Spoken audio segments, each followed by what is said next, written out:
This is my sword and shield. I'm here today in response to the Master's will. And I know that if I'm true, there's nothing that he won't do.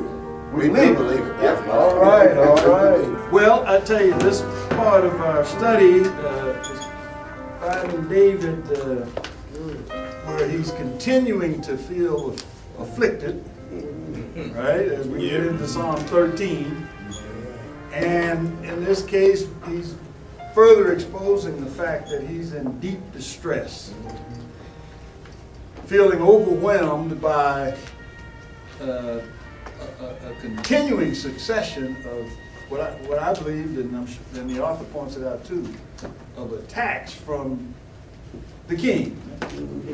He's in that space now where he has been openly exposed and identified as being against the state. And so, as a result of that, there's an active movement to take him out. And you know, one of the things that's becoming clear to me, and meat is being put on the bones of the statement that we've always heard, that David was a man after God's own heart. I mean, we are really seeing this in stages, aren't we? Amen. As we study, we really are beginning to see the elements of what was told to us in 1 Samuel about David. Because, at least in my case, when I read 1 Samuel and begin to understand his history, you don't really feel the pressure that he was under on a consistent basis, like Psalms is pointing out, where this man is actually bearing his soul to us about the struggle that he's going through to seek the face of God, to feel and understand that the face of God is before him at all times. David's concern about his plight was also expressed to his friend. And who was his best friend during this period? John. Yeah.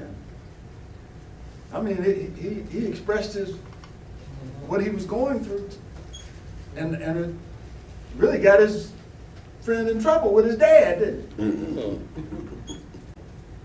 Because King was upset about that. And part of David's expression, as the author points out, was, we read it in 1 Samuel. He says, you know, death, I'm paraphrasing, is what? Is only a step. That's a serious expression of the weight that was on his shoulders. Man after God's own heart. And so we're on Psalms 13 in the book on page 59. And the first struggle that the author directs our attention to is the inward struggle, David's feelings. So let's read verses 1 and 2 of Psalm 13. How long, O Lord, will you forget me forever? How long will you hide your face from me? How long shall I take counsel in my soul, having sorrow in my heart all the day? How long will my enemy be exalted over me? 4 times, right? Mm-hmm. How long? How long is long enough? It's not long. Gets rid of the chicken.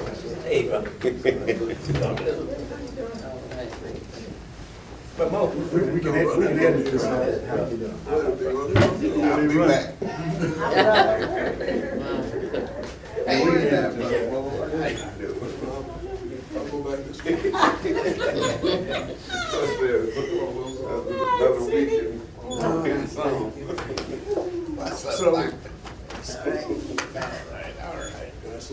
You can. Yeah. I'll save the seat for you. That's right.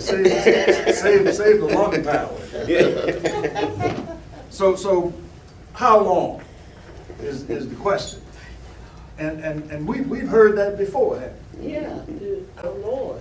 Huh? And I think about And how the Revelation. Lord said, you know, when he was on the cross, you know, Lord, he said, Father, Father, why have you forsaken me? It's like you feeling distant, Yeah, yeah. feeling like he hadn't.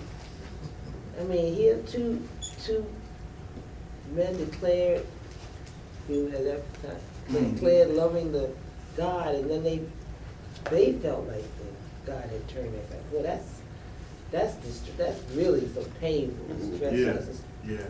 Mm. And just the words themselves, you know, if we just focus on those two words which he introduces in the very beginning. How long, O Lord? Well, I believe, well, go ahead. I believe saints ask that question Mm-hmm. in Revelation That's right. also. How long? That's right. And just dealing with that, what were they asking about? The saints in Revelation. How long were they gonna have to go through that pain that they were going? Yeah, and also, how long are those folks are you gonna let them continue to do what they do? Because you can't feel his presence. Yeah. Persecuting them. Yeah, yeah. David, on the other hand, is searching for the face, right? And do you get the sense that he's asking this question to with the expectation of an answer, or is he just trying to relieve himself? Is he trying to reassure himself? Right, what do you think? Right now, I don't think he's trying to reassure himself. I think he I really think wants, both. he wants to see a face. Yeah, yeah, Hey, I'm your child. Hey, Daddy, where are you? yeah, yeah. Yeah, you know, he's been promised the king, so Yeah. kingship, so, you know, well, that means you're supposed to be keeping me here, so. Yeah. So we, Step from death and came to him. Mhm. Is it possible that that he may be expressing a belief and an understanding that those promises have been made to him and will be kept? Is that possible? yeah, that's, Because, you know, if you're driving on a vacation and you're going someplace, and your children ask you, how long is it? How much longer? Are we there yet? Are we there yet? Yeah. Now, that isn't an expression of disbelief, is it? No. In fact, it sounds like a projection of what they expect at the end, right? And the beautiful part about it, at least it seemed to me with this how long, is that he's saying, you know, Lord, it ain't in my time. It's in your time, and I have no clue. That's what the baby is saying, right? Are we there yet? You know, because I don't know. But I know you, my dad, and you said you were taking me someplace, and we're going to eventually get there. And so I'm not putting the pressure on you to be there right now. But just tell me, when are we getting close to it? See, now, I see that analogy with when we're dealing with children. Mhm. But right now, David's in mud. He's wallowing. Yeah. He's enjoying himself in the pigsty. That's right. That's right. And as we continue, I see where he began to talk about, and I don't want to go there yet. Yeah. But right now, he's just wallowing. Yeah. Yeah. That's true. I mean, it comes off that way. And but I just prefer to feel that he's living in the future right now. You know, he's living in the future right now. You know, I don't think it's a sidebar, I think it's very applicable here, from my perspective. Get it all out of there.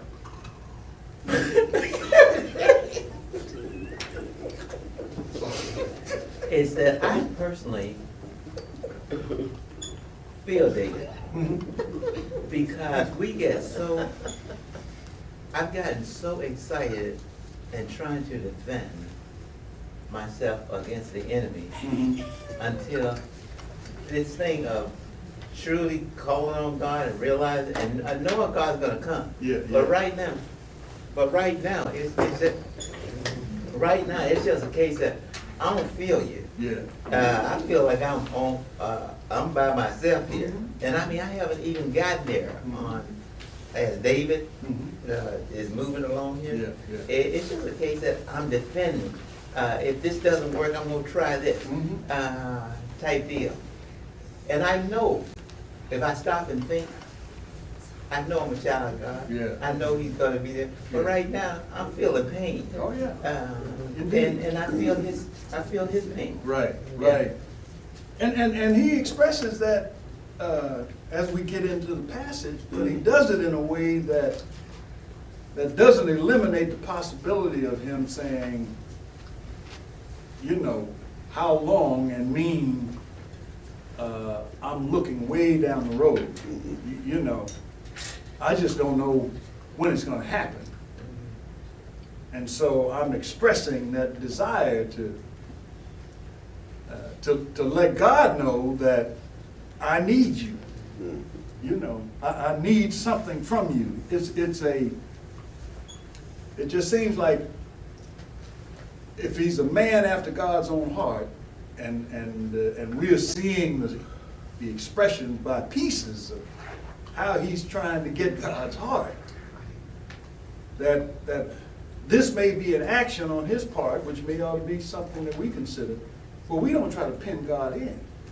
You know, we're creatures who want a finite answer, particularly, as you pointed out, Harvey, when we're in trouble. You know, I want to know when it's over. But it just seems like David is trying to avoid pinning God in, and it, if you want to look for the selfish part of it, it may be because he doesn't want to eliminate his hope. Right. You know, right? I mean, having hope inside of you does amazing things to you, doesn't Changes. it? It changes. It's a game changer. Yeah, as they say. it's the strength that you get out of having hope. You get a finite answer, hope is gone. You know, I mean, if we look at the political scene right now with regards to Syria, folks are trying to get finite answers. And one side of it is saying, no, keep hope, because, you know, things are working. You may not know when, you may not know how, Amen. but sooner or later, we know that it's going to come to an end, because that's the way things are, right? Nothing goes on forever. And then there's another objective. Yes, sir. Right? Okay. Because as David is going through this, even prior to David, there were people waiting for a Messiah. Yeah, When will the Messiah come? that's right. But when he came, we were looking for something else. So it's one of these things that's going to happen in God's time. Yeah, yeah. Yeah, we have people running around today saying, oh, you know, we're living in the last days. Yeah. Yeah. I see it. But those are folks who are living in the future today. Then you have those others who are saying, yeah, it's coming at the end of next year, 2017. A specific date. Yeah. It's coming And when you the know, the Syrians- word tell us, Nobody. no man knows. No, not the day of the hour. Or the hour, that's right. Jesus did. Yeah. But it's written down. And that's kind of where it feels like David is operating. You know, he knows that there's an answer coming, Lord, but right now I just want to know, are we there yet? What are David's complaints? What are his complaints when we look at those two verses? Sorrow in his heart. Yeah. He's depressed. First one, he says what? Will it be forever? And my enemy overtake me. Yeah. Will you forget me forever? It's like the darkness is stifling him. It's suffocating him. Yeah. It's just so bad. Right. Now, do you think he's saying, God, you've forgotten me? I'm not sure he's saying that as much as he's feeling as Mhm. if God's just not coming around to his request. Yeah, Yeah. At the time that he And- wants and- the request and- answered. Yes. yeah. Because God made a lot of promises to him, didn't he? Yeah, that's what I'm thinking, that he knows God made a promise, so he's gonna fulfill the promise. Yeah, But he wasn't feeling that promise at the time. Yeah. But he knows it's coming, It's so coming. he's gotta keep me here to fulfill that promise. yeah. So there's strengthening in, personal strengthening coming out of his expressing this as a reminder to himself, right? Yeah, he's not trying to hold God accountable for it. He's trying to strengthen himself for the full run. You gonna say something? You know, we Not you. we could. That's right. I did point it.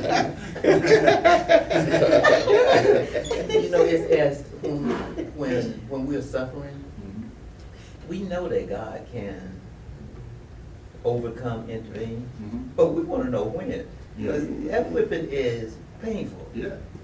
So, you know, David know that God's gonna keep his promise, but the whipping is that mental, Mhm.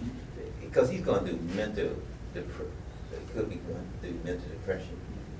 So that's the problem that he's going through right now. Yeah. As opposed to when we feel like we're suffering, it's painful. Yeah.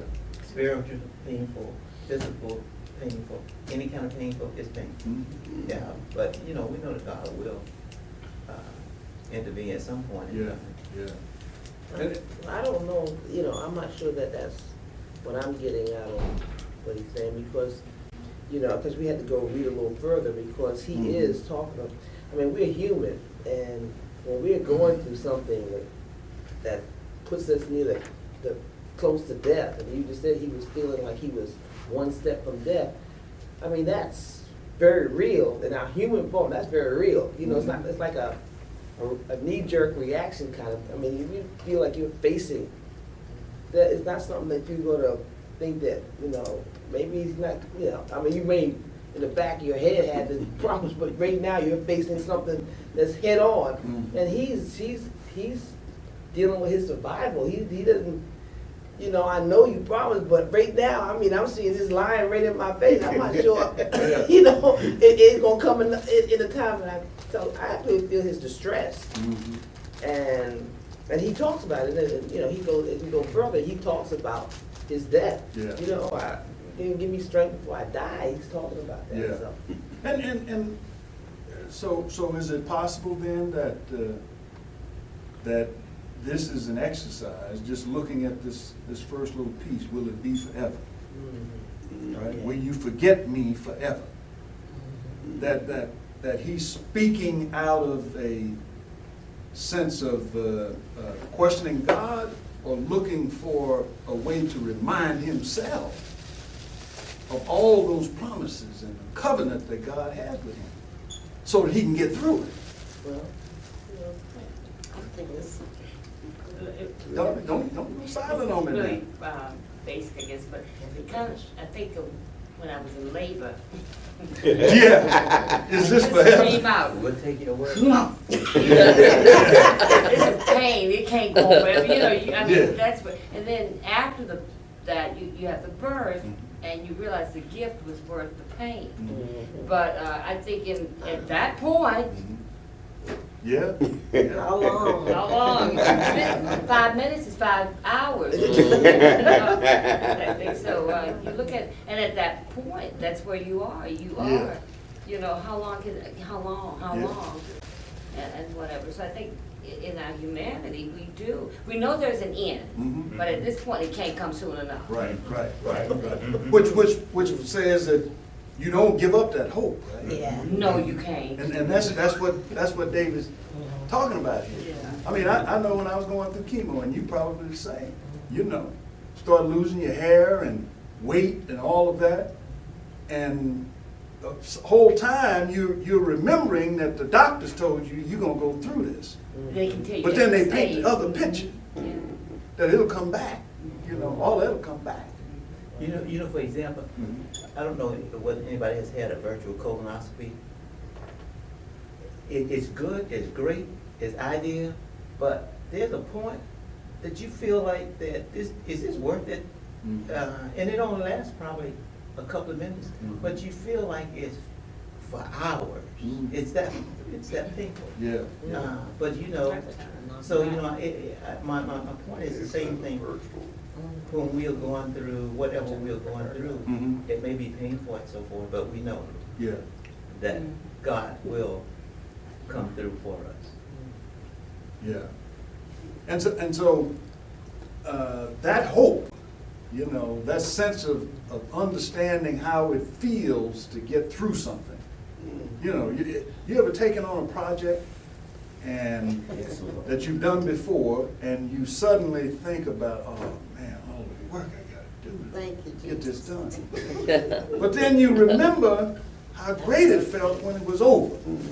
Yeah. And so you then are able to Yeah. go through it looking for that moment when it's all over and you go, "Phew, man, was that great." You know, that's the stuff that drive you on. You know, I've been in the midst of projects that the day of, hours before, had me laying on the floor in tears saying, I'm not doing this. You know, I'm not doing it. And then something gets you up, and the rest of it may be a blur, but when you get out on the other side, it's so rewarding. Amen. That's the stuff that you look for. You know, God uses us that way. So that we go through things that he put in front of us. And that's what David did. And we remember what he said to us in his word and how he's delivered in other situations. Doesn't mean that we don't say, Lord, you know, where are you? We've learned to maybe say it another way. Lord, give me strength to get through this. David manifests the human frailty of lack of patience. Certainly that's evident in the text, but the other side of me makes me think that he is talking himself up in that hope. Yeah. You know, he's trying to sustain that relationship that he has. That's And right. so I don't think because that he's being disrespectful Right. by asking God how long, Mhm. as we are when we have babies. Yeah. But that he is sustaining that relationship, because he, in the end, and I think our passage will eventually tell us that, he knows who's That's in right. charge. That's right. And the passages we've dealt with to, 11, 12, leading up to this, have all been the same kind of pattern for David, right? So we know the kind of person that he is. We know the kind of person that he is, and we feel comfortable that he's on target. But the instructions for us is saying, look, you're going to go through the same thing. And at the end of the process, you know how God felt about me, which ought to encourage us to draw strength from that. Right? If David can, if he can do it for David, he can do it for me. And so the next part of the passage expresses his concern and uneasiness, doesn't it? How long must I wrestle? How long will you hide your face from me?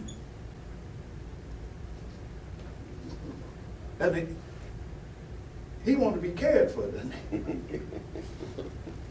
And go ahead, Curtis. I was just gonna say, yeah, when you gonna show up? Because if you don't, I'm gonna do something that's gonna mess it up. I think too, he's saying that at this time when he's going through those tribulations, trials and tribulations, that he doesn't sense his presence. Yeah. Not That's the good. other side of that he just doesn't feel that he's there right now. So he's kind of talking to himself. Yeah. But he know he's coming. Yes. Just a question of when. Yeah.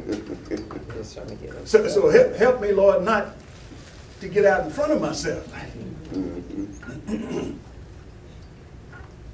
Because, aren't we prone to take control? Yes. It's a little hot down here. And so, he's showing us that when we're in this kind of a situation and we allow ourselves to take over, what does it drive you to? What does it push? I'm sorry? To do crazy things. Despair. Ungodly To try. things, despair, depression. Yeah, Depression. yeah. Isn't that like some people, I mean, you know, I guess when you were talking about all this, I try to relate it to, you know, some of the people we know or who feel like they're in the depression because they don't feel like there is any hope. Yeah. And you said a good word that we have maybe some remembrance of that other times when we can draw, that we know that he come through, and there's some people that don't see or don't feel that have that remembrance. Yeah. So we have to, I guess maybe we have to be that beacon to some that, you know, feel, we have to at least, you know, show them, at least try to Mhm. show them that they plant some seeds that, you know, that hope is there. You know, you can't maybe see it, but we can maybe, I mean, this is to me a good chapter for me for someone that I know who doesn't really feel that God is answering Mhm. them, and that it seems like a long time to wait for, you know, an answer that you think should be yours, you know. Yeah, yeah. I think another characteristic too is that it just stiffens you, it freezes you. Mhm. You know, instead of like with David, he continued to formulate a positive relationship with God by asking how long. But for some people, they just stop. Yeah, yeah. They don't ask, they don't continue. What they know is that relationship which will ultimately will take them to the joy that they're seeking. You know, and so it goes back to depression, you know. Yeah, yeah. Stopping what you know you're supposed to be doing. That's right, that's right. Supposed to be. And people who've given up, who've lost their ability to hope, you know them, don't you? I mean, you can see them. I gave the example last week of when Tony was taken away to prison, Okay. and we were still there in Jacksonville, Florida. I could not move. I wouldn't eat. I lost weight. We had to get on a plane and come home, and it was just immobilizing. You know, and I forgot that stiffness. I forgot that there's a God who's going to see us through all of this. Curtis was there as a support, and I knew I could lean on him, but that wasn't the same. It was God that I needed to reach out to, and I just couldn't feel it. I was totally depressed. Hmm. Yeah, we've all been there, haven't we? Yeah.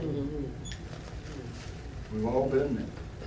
And that's where David is. And one quote said that the bread of sorrow is sometimes the saint's daily bread. You know, because the enemy is after us all of the time. President Obama. Yeah. The enemy is after us all of the time. The bread of sorrow is sometimes the saint's daily bread.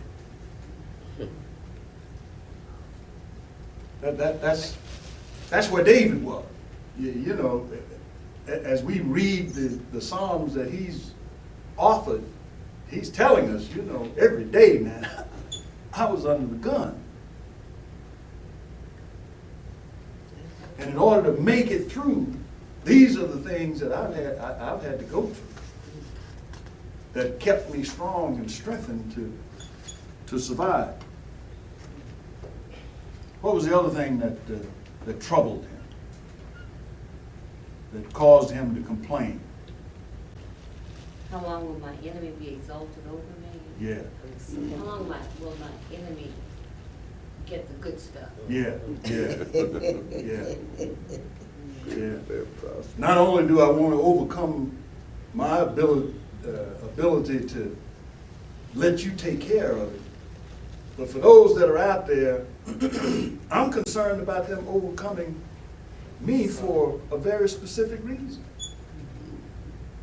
What do you think his reason is for being concerned about his enemies overcoming him? Him meaning David.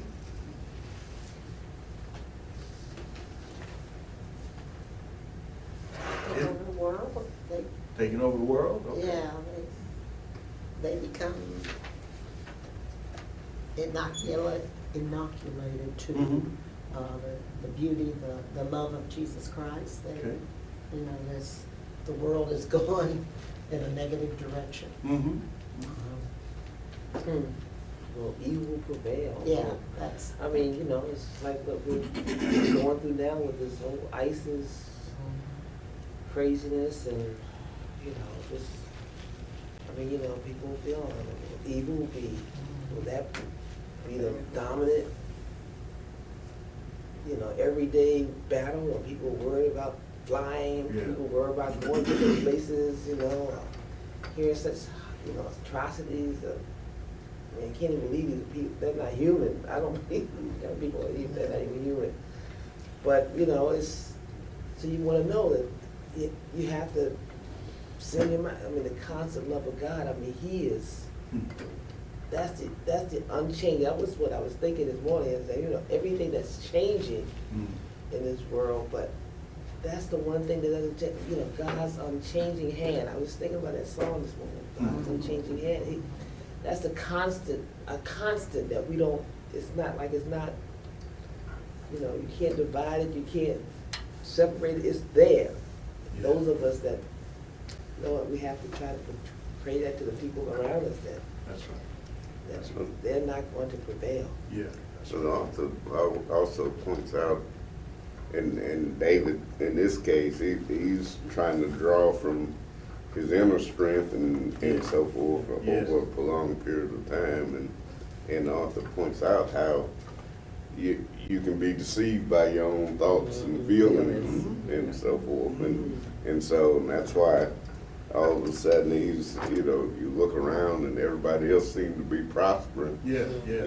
And he's still suffering and he, you know, he doesn't understand that. So, Yeah, so yeah. that's part of what he's, you know, everybody else is doing well and you're taking care of them, but I'm supposed to be your child and Yeah, you're not taking yeah. care of me. Right, right.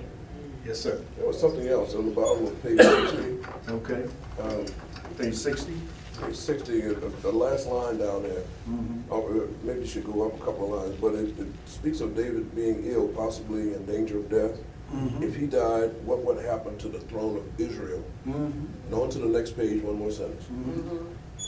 As much as David was concerned about his own need, Yeah. he was concerned even more with the glory of God. That's good. That's good.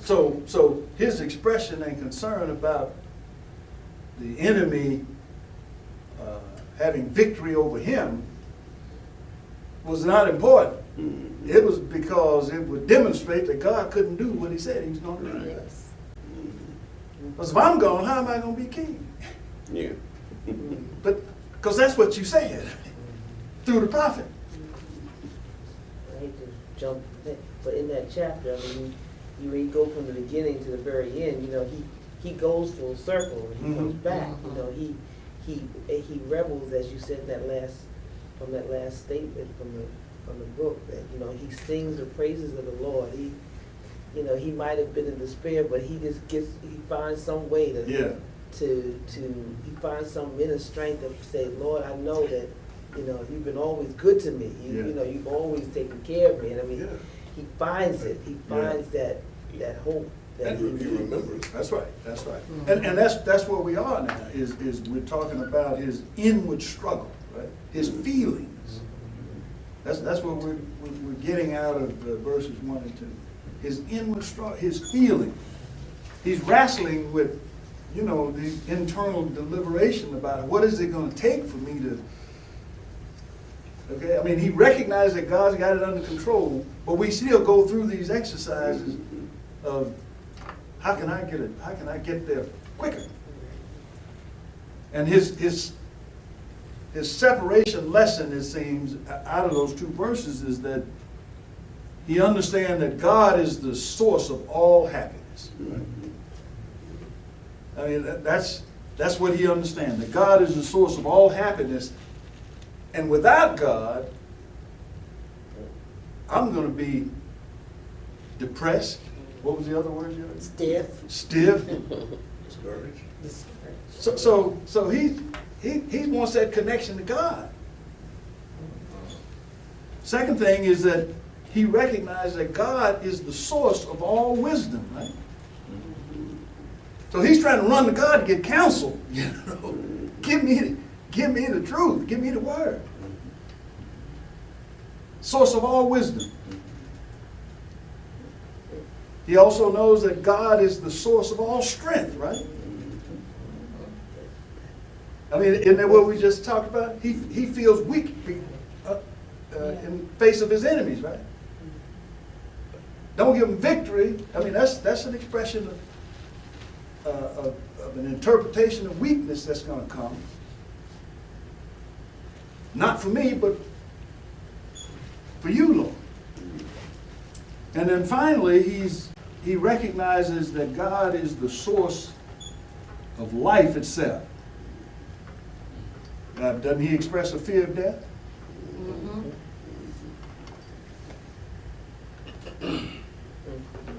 He's worried about that. One quote says, faith is living without scheming. Think about that. Living without scheming. That's a good title for a sermon. You want to come in on? Yes, sir. Yes, sir. Proverbs 5 verses, Proverbs 3 verses 5 through 6. What does this say? Trust in God, lean not on your own understanding. Understanding. Yeah. All your ways. No, your ways acknowledge him. Yeah. And what?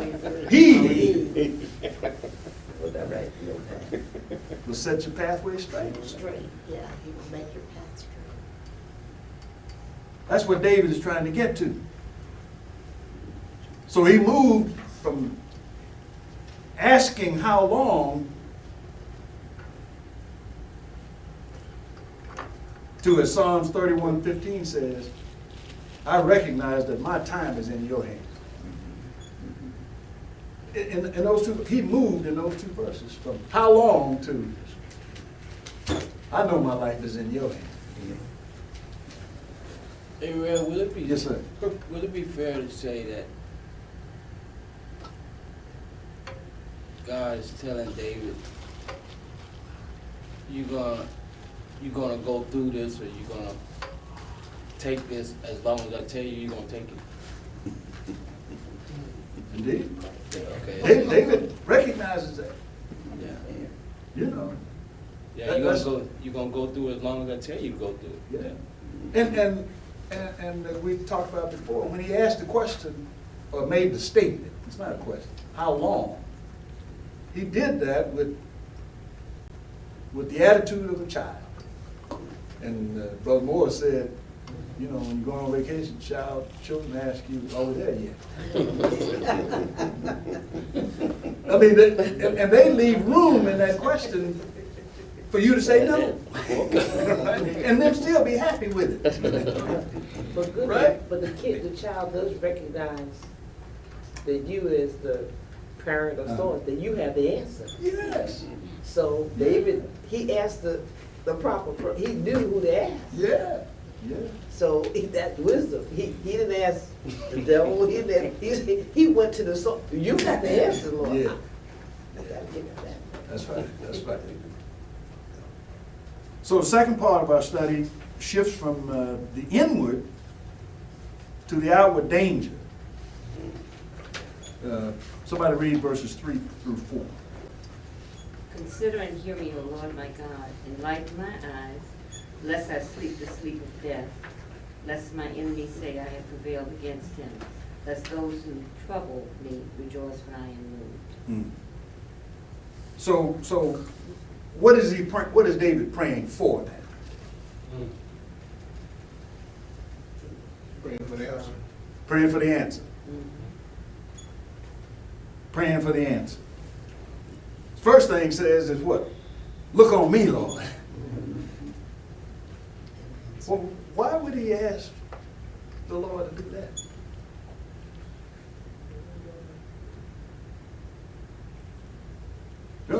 remember when it said verse 2, he's living in the future today. Could he be saying, look on me and strengthen my faith? Huh? He says that. The author said that too, to give him emotional strength. Yeah. Emotional and spiritual strength. Right. Strengthen me. Help me to recognize that I'm not there yet, but you've taken me someplace. Right? Are we there yet? No. But I know we're going someplace. I think I shared with you before, I remember taking my daughter to Seattle. She was a child. And we got to Seattle, and did all the tour of the Space Needle and all that stuff. And all day, she never said a word. You know, just enjoying it all. And then at the end of the day, she finally came and said, well, Dad, when are we going to Seattle? She thought we were going to visit somebody named Adel. Adel. Oh,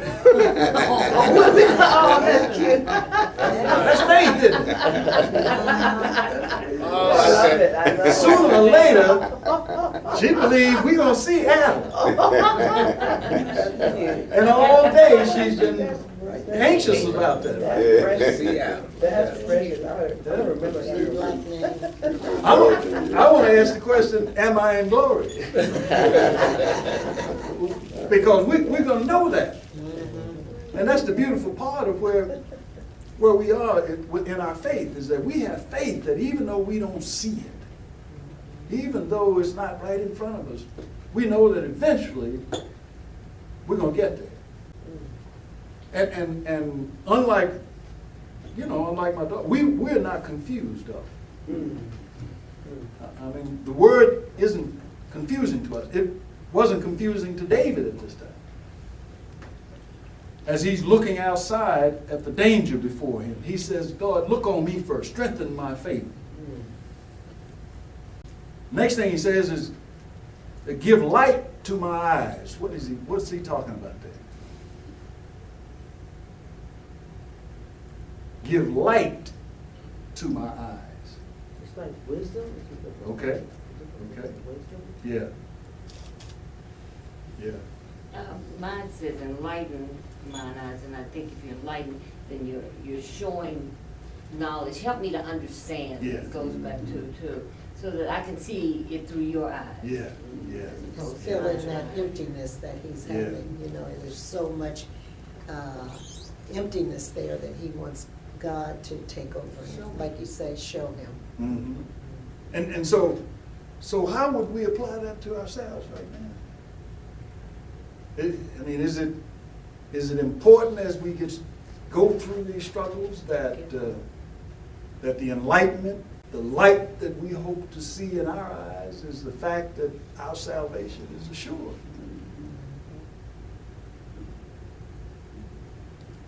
I mean, knowing that gets you through a lot of stuff, doesn't it?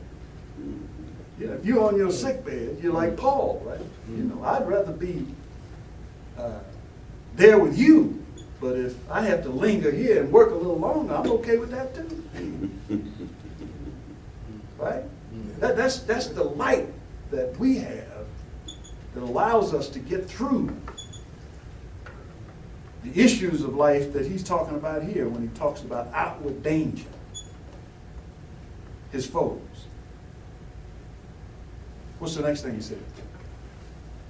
Lest I sleep the death of death. What's he talking about there? He's talking about the desire to be able to live, because if he dies, then others will see him not being able to carry out that he should have been able to carry out. So therefore, your enemies will be gloating that that powerful God that you truly have is not that powerful. Yeah, yeah. Could he also be talking about spiritual death?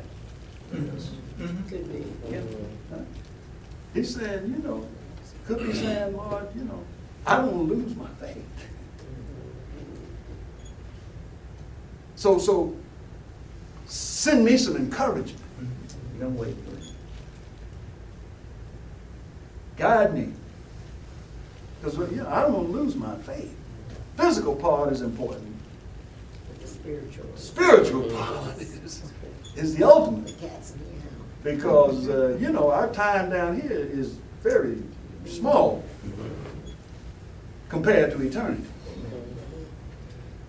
And the ticket in is our salvation, right? And as you pointed out, he's saying, protect your honor. Not mine, but protect your honor. Because these boys have a way of rejoicing as they destroy you. Right? I mean, we see that being acted out every day, don't we? Fill you up, just to tell you that. And I think David, I guess people maybe at that time recognized that David was a man of God, and to destroy him would be I guess a defeat, saying that where's your God? Mhm. It's something like what they did with Christ. They get down from that cross. Your God's so great, you don't need to be up there. Yeah. It's like people reveling in what they think their truth. Yes. Which is, it's nothing. That's right, that's right. So this prayer from David is kind of saying to us that even when we're under extreme situations, that we have the power to stand with confidence under the banner of God. That, no matter what they're throwing at you or what you're having to endure, God's got us covered. And the wicked is always going to be confronting God through us. If you're standing for right, the hounds of hell are on your trail. I mean, there's no getting around it. If you're standing for right, somebody's trying to prove you wrong. And they've got 1,001 different ways to do it now. And with technology, it's just instantaneous.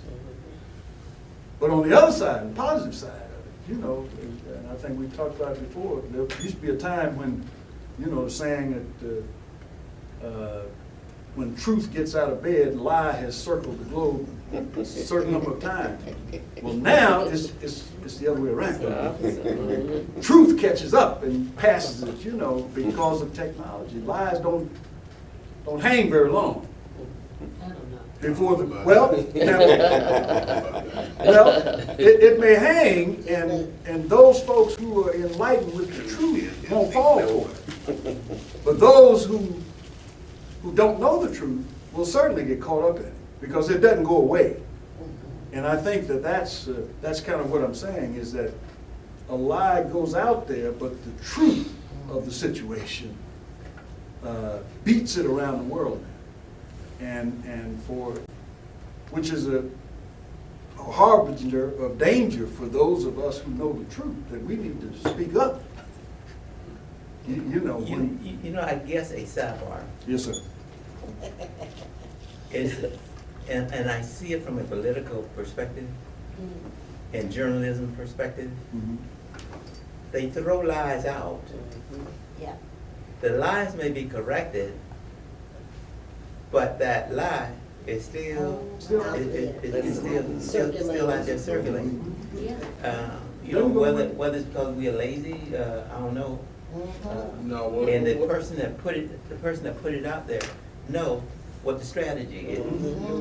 They said the lie is on page 1 and the retraction is on page 7. But I also think, as we study God's word, we have a filter. Yes. There's so much of the world that has no That's filter. right. That's right. When they hear a lie, they don't know it's a lie when they hear it. And so when the truth comes, they don't know that this is Can't the tell the truth. They difference. can't tell the difference. As a history teacher, the one thing I try to do is give kids a basis for whatever was going on. I said, here's your cause, here's your effect.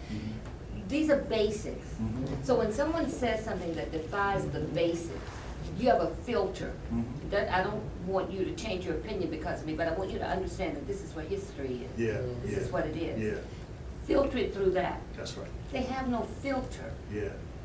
And so when a lie is told, for example, day one, I'm going to repeal Obama, you can't do that. Can't do it. That's right. That's right.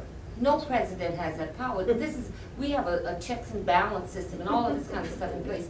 But if you don't have a filter, if you don't understand your government, Yeah. then I'm voting for I don't, yeah. because I know when he, That's nah. right. That's right. It can't happen. This is the It can't happen. And, foot and But with mouth, no Go ahead, foot sister. and mouth disease. go ahead. And that's why it's important for those of us who know the truth, in whatever form it's in, to share it so that those who don't can at least have a choice. You know, if a person makes that statement about the rules and regulations of government and don't know the truth, that information that used to be stored only in the National Archives is available for anybody to read for themselves. Right. You don't believe me? Here it is. Read it yourself. And I promise 2 minutes. That's I what had a it's lady who came, I love it. She came knocking on my door during the Gillespie campaign. Okay. And she was telling me, well, she said, I thought you were a Republican. I said,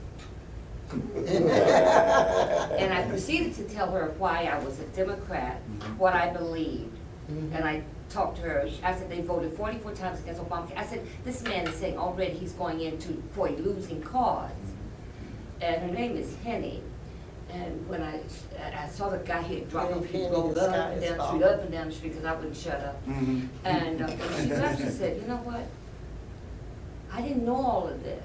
You think? Yeah. She came from Germany. Yeah. She did not know. Her husband's a Republican and Mhm. all of this, which is fine. You have your right to choose. Sure. But you need to understand That's right. why you're doing what you're doing. That's right. But she didn't have a filter.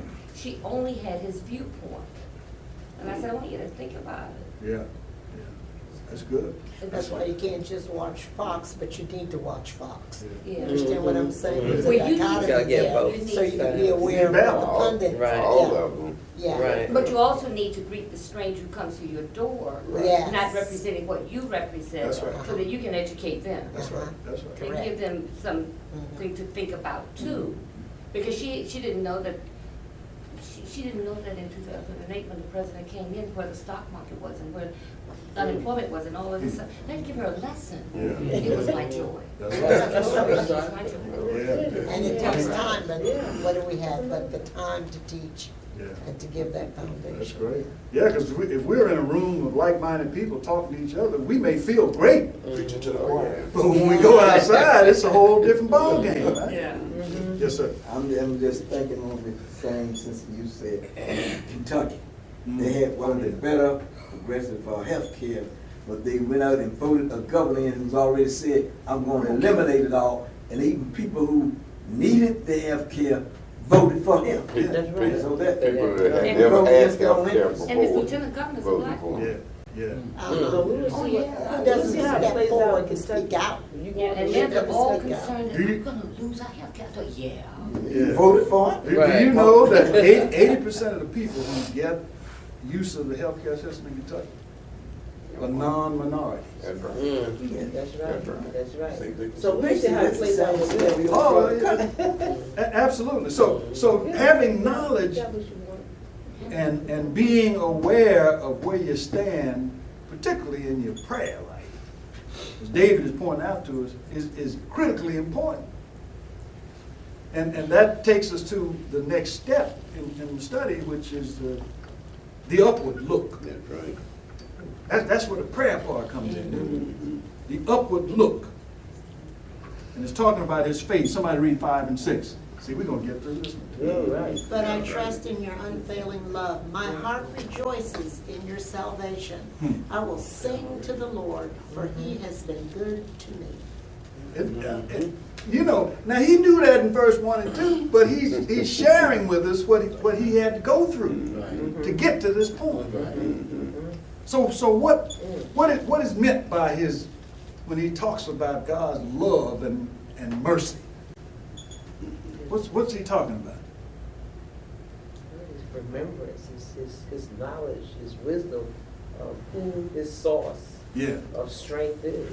yeah, It comes full, like I said, it comes full circle. yeah, He knows that he knows that's right. to whom his help comes from. And Yeah. and he's Yeah. pulled him through many times before. That's right, that's right. Yeah. I trust in your unfailing love. Yes, sir. I will feel it, okay, even though I walk through the valley of the shadow of death, I will fear no evil, for you are with me. Yeah. Rod and my staff. Yeah. I've been tracking, if you go through the 23rd Psalm, it essentially tracked the things that we've talked about Yeah, today. yeah. He's consistent. He's consistent. And when we talk about where he is right now, he's saying that in the opening passage there, that mercy is different from goodness. Mercy is different from goodness. Mercy suggests that somebody's guilty of something. Have mercy. Isn't that right? Certainly being punished for something. You want to get off. You got a frown on your face. So what's up with that? No, I'm just thinking, your mercy. But as he's talking to God, Mhm. there's no guilt here. Yeah, he says, I trust in your unfailing love, which equates to mercy. Okay. But Lou, Yes, when ma'am. I look at it, I guess from a personal application. Okay, come on. If David went through it and had fears and doubts That's and right. all this, we're just like David. No different. And we can give thanks at the end. Yes. Whenever I look at, I don't know, whatever it is in scripture, I think of how it's a direct application for me. And it's, David, it was okay to feel the doubt. It didn't deny his faith. It was okay to feel lost and Yes. lonely and alone. And That's right. all of the things that we as humans feel. Yes. So that you don't somehow put it here on a, you know, and I'm not David, I can't go deal with all that. But David was just like us. Just like Or we're just like David, however you want to That's phrase right. it. And so the things that he went through, the doubts, the fears, the pain, the anguish, feeling alone, feeling as if God was silent in his life, all of those things are things that we feel if we're honest yeah, about. yeah. But we go back to the beginning and we remember that God, as you were saying, we took you through chemo or whatever the case might be. Mhm. Some of our veterans, I can never thank them enough because you think about what veterans went through and what they continue to go Yes, through. yeah. But with God's help, they continue to function and they grow and go That's right. again and again. I think about people, our neighbor was deployed 3 times. But it's the faith that keeps them there. Yeah. Because I certainly believe that some of it was fear, that they went back, but they were fearful. They weren't That's right. going, they went through a process. Yeah. Well, and That's God right. took David through that process as he was developing and building him, you know, the Saul experience, the Goliath experience. It just goes on and on and on.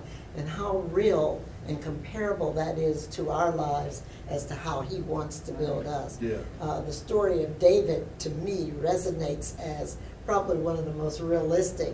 And there are other stories, but the one that is so easy to relate to our lives as we are growing in the Word. Yeah, yeah. And going through this kind of stuff that David is going through is really the way we learn just how much God loves us. And, you know, without being tested, what you got to talk about? If you aren't careful, you'll start to feel like you making all this stuff happen. I'm making it rain. You know? Exactly. And I think it builds our faith in God too. I think that's the big part of it. Yeah, that's right. That's right. And far too often we think as we're going through these kinds of things, even though we've been prepared, Yeah. the doubt still shows up. That's right, that's right. And for some of the things that are happening in the workplace, it's essentially snap out of it. Yeah. Man up. That's right. You know better, you're ready, you're prepared. Yeah, Keep marching. yeah, that's right, that's right. What's wrong with you, boy? Keep moving. Keep moving forward. Because it's out of fear that we learn to trust God, right? You know, if you gotta get into situations that cause you to, you know, to sweat. And that's what David did. You don't hear him saying, remove me from this. You know, he's suggesting that we need to fix this so I can keep going forward. That's the thing, right? Victory. You gotta look on your face, brother. You're right, and I can attest that going into combat and the fear factors that are there, and you don't know what the situation is going to be. But also, I look at the situation, even though going through those situations of fear at that time, it prepared me for when I came back, the situation that I went through here as a civilian. Okay. But hey, I'm willing to face up to this. Yeah. Because I've been close to death and all this stuff. Yeah, So yeah. when that word, what can you do to me that I haven't already gone through? That's right. You've gone through hell, now you're back here going through that. I said, no. In a sense, I guess you might call me militant at the time, but it's just, hey, no, we facing up to this right now. Yeah. So that's just, yeah, you went through that fear then, but it was a learning That's right. curve or lesson. Yeah. Preparing you for other things to come. That's right, that's right. And then what comes is what David talks about here, right? And that's rejoicing. That's the response to the love of God or the mercy of God, is we get a chance to rejoice. And it always results from our prayers. Why is it time for us to make prayer the first and not the last resort? Isn't that what we should be doing? I asked that question wrong, but shouldn't we be making prayer first and not last? First and last. That's good. It's still spiritual maturity that we will get in our journey Yeah, towards glorification. yeah. Spiritual maturity. I'm reminded also when I first went into Vietnam, and that first night there, I said, Lord, get me out of this place. I'm not planning to come back here no more. Yeah. My intent was to do 20 years at least active duty Marine Corps, but after going through Vietnam the first time, he got me, I said, Is I'm it? done. I can't go. So my heart goes out to the troops nowadays as they continue rotating. Yes. And I can imagine the Anxiety. anxiety and the fear that they have. Well, I got to go back in. You made it up the first time, now you got to go back. And that works on your psyche, I bet it physical, and does. everything else. I bet it does. Yeah, I bet it does. So, last quote is always the result when thoughts of fear, doubt, and depression are replaced with sincere prayer is the sense of rejoicing. Because even in the midst of prayer, I've had things go away. Certainly, I've had things often prayed for at night, wake up in the morning, and they're gone. The storm clouds have been rolled away.